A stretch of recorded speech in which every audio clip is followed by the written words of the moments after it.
नमस्कार, स्वागत है आपका मेरे YouTube चैनल में। आज आपके लिए लेकर आया हूँ रामधारी सिंह दिनकर की लिखी किताब रेणुका का समरी। तो चलिए लेकर चलता हूँ सीधा बुक समरी की ओर।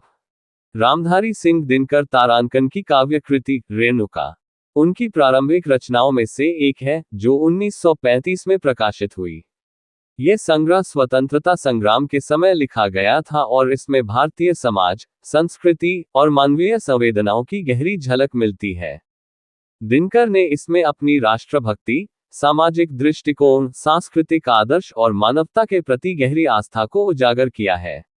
रेणुका में राष्ट्रीयता और स्वतंत्रता संग्राम की गूंज स्पष्ट सुनाई देती है। इस समय भारत परतंत्र था और कवि की कविताएं गुलामी की बेड़ियों को तोड़ने और देश को स्वाधीनता की ओर ले जाने का आह्वान करती हैं। उनकी कविताओं में देश के प्रति निस्वार्थ प्रेम और बलिदान की भावना प्रबल है। उन्होंने भारतीय युवाओं को जागृत होने और अपने कर्तव्यों को समझने का आह्वान किया है। हम चुप रहकर ये देखेंगे, हाथों पर क्यों बेड़ी बंधी। इसमें उन्होंने जनता को संघर्ष करने और आत्मसम्मान के लिए खड़े होने का संदेश दिया है। दिनकर ने भारत की समृद्ध सांस्कृतिक परंपरा को गौरवपूर्ण ढंग से प्रस्तुत किया। उनकी कविताएं भारतीय संस्कृति के प्रतीक जैसे वेद, उपनिषद, महाभारत और रामायण का महिमामंडन करती हैं। उन्होंने भारतीय सभ्यता की प्राचीनता और उसकी पवित्रता को उजागर किया। उदाहरण, जिस धरती पर ऋषि मुनि गाते, जहां गूंजते वेद सदा। ये कविताएं पाठकों को अपनी सांस्कृतिक जड़ों पर गर्व करने और उन्हें संरक्षित रखने की प्रेरणा देती हैं। दिनकर ने भारतीय ग्रामीण जीवन और प्रकृति के सौंदर्य को सरल शब्दों में प्रस्तुत किया। उनकी कविताओं में नदियों, पर्वतों, खेतों और वनों का विस्तृत वर्णन मिलता है। उन्होंने गांवों की सरलता और शुद्धता को व्यक्त किया, जो उस समय के भारतीय समाज की पहचान थी। उदाहरण, हरियाली की चादर फैली, जहां सूरज का राज। ये कविताएं न केवल प्रकृति से जुड़ने का संदेश देती हैं, बल्कि भारत के ग्रामीण जीवन के संघर्ष और सौंदर्य को भी दर्शाती हैं।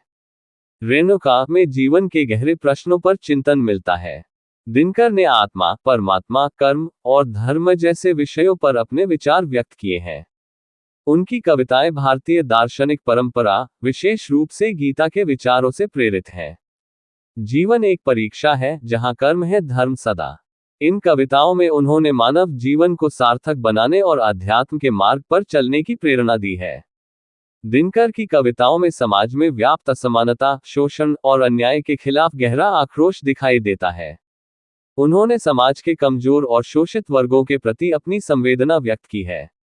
उनकी कविताएं सामाजिक सुधार और न्याय की दिशा में प्रेरित करती हैं।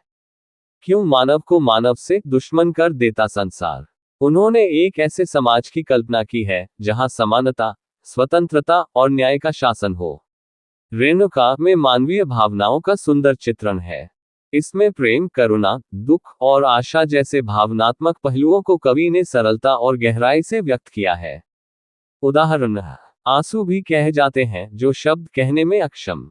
ये कविताएं मानवीय मन के भीतर चल रहे संघर्ष और उसकी सुंदरता को उजागर करती हैं।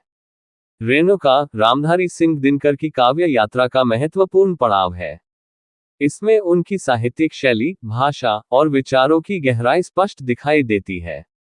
सरल और प्रभावशाली भाषा में लिखी ये कविताएं स्वतंत्रता संग्राम के दौरान लोगों को प्रेरित करने का काम करती थीं।